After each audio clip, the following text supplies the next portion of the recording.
الصورة اللي قدامك دي انتشرت الفترة الأخيرة على مواقع التواصل ومكتوب عليها جملة من 4 كلمات: كملي لعبك فوق يا حبيبتي. وكمان اتبعتت لي على رسائل الصفحة واتكتب لي معاها الرسالة اللي في الصورة دي. لو قصة مهمة ممكن تتكلم عنها، وفي الحقيقة دي من أهم القصص اللي هتكلم عنها، خصوصا إن لقيت ناس كتير مش عارفة أصل الصورة وبتسأل هي إيه حكايتها، واللي يقول دي آخرة اللعب بالسكيت ويا ريت نخلي بالنا من ولادنا وكلام كتير من ده. لكن الحقيقة بقى إن الصورة دي في وراها قصة أكبر بكتير جدا من مجرد بنت كانت بتلعب سكيت وحصل لها حاجة. والحلقة دي أنا عاملها للناس اللي مش عارفة هي إيه حكاية الصورة ومين هي البنت اللي فيها وايه اللي حصل معاها بالظبط ومين اللي عمل فيها كده وليه عمل فيها كده، وكمان عاملها للناس اللي عارفة هي مين البنت دي بس برضو مش عارفين حكايتها بالكامل. فصلى على النبي بقى وخليك معايا وهتعرف كل حاجة حالا.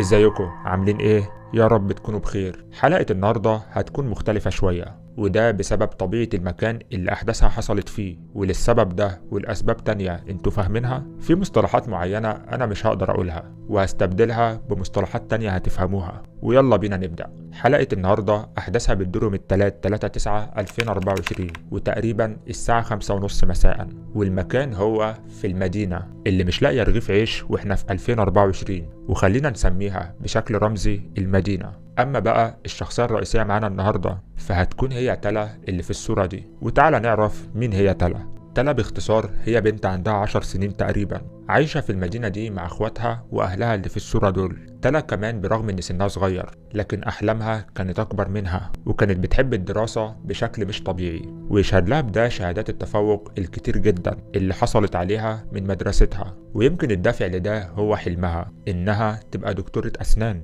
تلا كمان كانت بتحب الرسم والألوان وبتحب البحر والسباحة، وكانت بتخاف جدا من صوت الحاجات اللي بتتحدف عليهم من فوق كل يوم بقالهم سنة وشهرين تقريبا. وكانت أمنيتها الوحيدة إن الوضع ده ينتهي وترجع مدرستها. ده غير كمان إن تلا وأهلها من ساعة ما الموضوع ده بدأ غيروا مكانهم في المدينة 17 مرة تقريبا على حسب اللي تلا نفسها كاتباه في المذكرات بتاعتها، لدرجة إنها كانت خلاص قربت تنسى إن شنطتها دي كانت شارياها عشان تحط فيها الكتب بتاعة المدرسة، مش عشان تحط فيها هدومها كل مرة يغيروا مكانهم فيها. وفعلا تلا كانت زعلانة جدا على السنة الدراسية اللي ضاعت منها في الأحداث الصعبة اللي بتحصل في بلدها، وتسببت في تعطل الدراسة طول السنة دي. وكانت دايما بتقول لوالدها إنها نفسها ترجع المدرسة وتحط الكتب بتاعتها في الشنطة تاني بدل هدومها. وأعتقد إنك لحد هنا كده عرفت حاجات كتير عن تلا، وباقي بس إنك تعرف حاجة مهمة، وهي إن تلا زيها زي أي بنت في سنها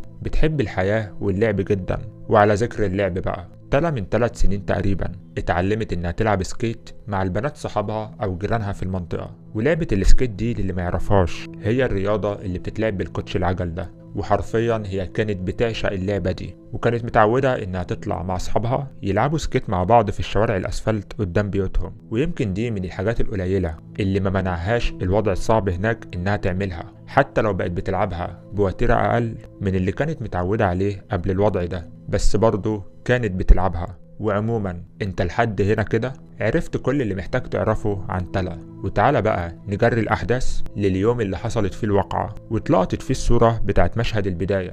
اليوم ده زي ما قلت لك في بداية الحلقة كان هو يوم التلات 3/9/2024 وبالظبط الساعة 5:30 مساء. قبل الميعاد ده بشوية وعلى مدار اليوم كله تقريبا كانت تلا بتعمل محاولات قوية جدا مع والدها انه يسيبها تخرج وتلعب قدام البيت شوية، لكن بسبب خوفه عليها اللي كان واصل لدرجة انه ما كانش بيرضى ينزل اي صورة ليها على حساباته على مواقع التواصل عشان عيون الناس، فطبعا هو وقتها رفض طلبها تماما ومنعها انها تخرج عشان خايف عليها من اللي بيحصل بره. ولما تلا يئست منه قامت رايحة على والدتها وقعدت بقى تترجاها وتزن عليها انها تسيبها تطلع تلعب سكيت مع اصحابها البنات شوية. وانتوا عارفين اللي في سنها لما بيزنوا على حاجة بيبقوا عاملين ازاي. لكن برضو والدتها كانت رافضة طلبها رفض قاطع، بس للأسف رفض والدتها ده ما استمرش كتير وانتهى مع المكالمة اللي جات لها من جارتها وطلبت منها انها تسيب البنت تطلع تلعب مع باقي البنات شوية قدام البيت، وان البنات كلهم تحت وبيلعبوا مع بعض ومش هيحصل حاجة يعني، وخليها تغير جو شوية. وبسبب المكالمة دي والدة تلا اتحرجت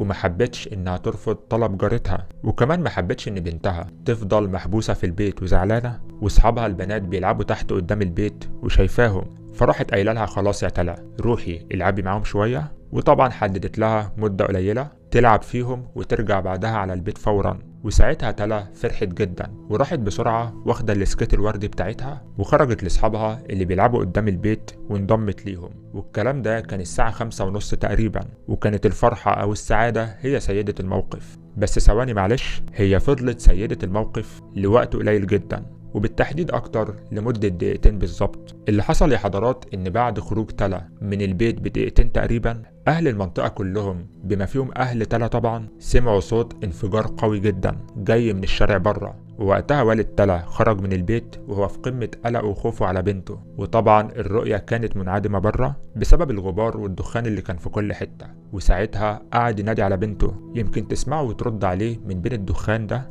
لكن للأسف برغم انه نادى عليها مرة واتنين وتلاتة بأعلى صوت عنده ما كانش بيسمع أي رد في المقابل. وبعد لحظات قليلة بدأ الدخان انه يهدى شوية، وساعتها والد تلا قدر انه يلمح بعينه الكوتش الوردي بتاع السكيت اللي بنته كانت لابساه. وطبعا وقتها اتجه فورا ناحيتها وقام شايلها وطلع يجري بيها بعيد عن الدخان شوية. ويتفاجئ وقتها ان بنته حرفيا متلونة بالاحمر وفي اصابة كبيرة في منطقة الرقبة. وعلى طول الراجل راح شايلها على كتفه وطلع يجري بيها على اقرب مستشفى.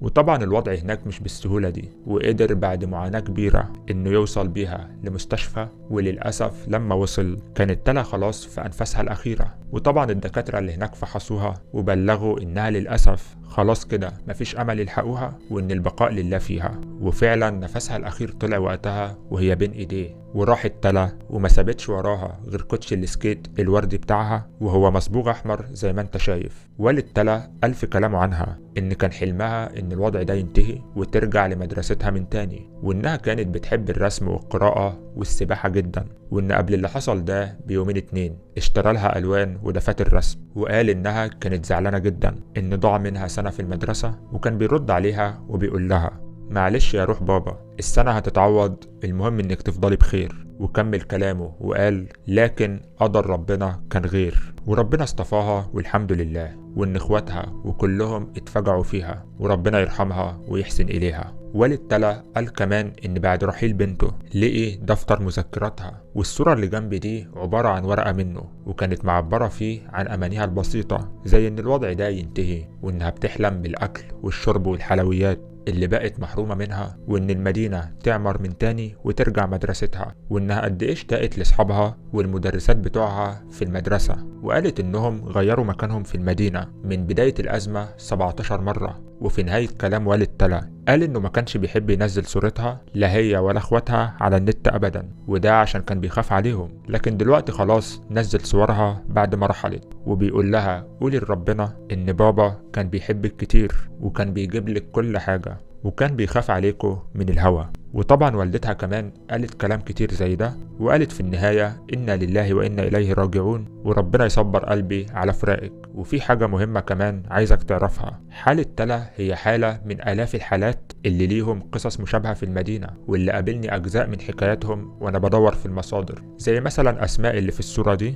اللي رحلت قبل تلا وكانت بتشاركها نفس الهواية اللي هي السكيت، وكمان ليها فيديو اتنشر قبل كده والمذيع بيسألها انت ليه بتحب اللعبة دي، وقالت له وقتها انها بتتسلى وبتنبسط، ومع ان الشوارع مكسرة بس بنحاول اننا نمشي فيها. وفي كمان حكاية شبهها لولد اسمه عبد الرحيم، وده حادثة رحيله كانت بعد حادثة أسماء وتلا، وتحديدا يوم 14/10/2024، ومنشر له الصورة المعروضة دي. وفعلا أنا مش عارف الوضع ده هيفضل مستمر لإمتى، وإزاي أصلا حصل ولسه لحد دلوقتي بيحصل. هو مش كفاية كده؟ يا ريت ضروري لو وصلت لهنا تدعي الأسماء والتلا وعبد الرحيم والكل اللي رحلوا من أهل المدينة دي في التعليقات بالرحمة، وللي باقي منهم بالصبر، وإن ربنا يفرج عنهم اللي هم فيه وينجيهم منه. وما تنساش اللايك والشير بتاعك لو بتدعم حكايتهم وحابب إنها توصل لغيرك. كان معاكم إسلام الجندي في سندوتشات رعب، ومع السلامة.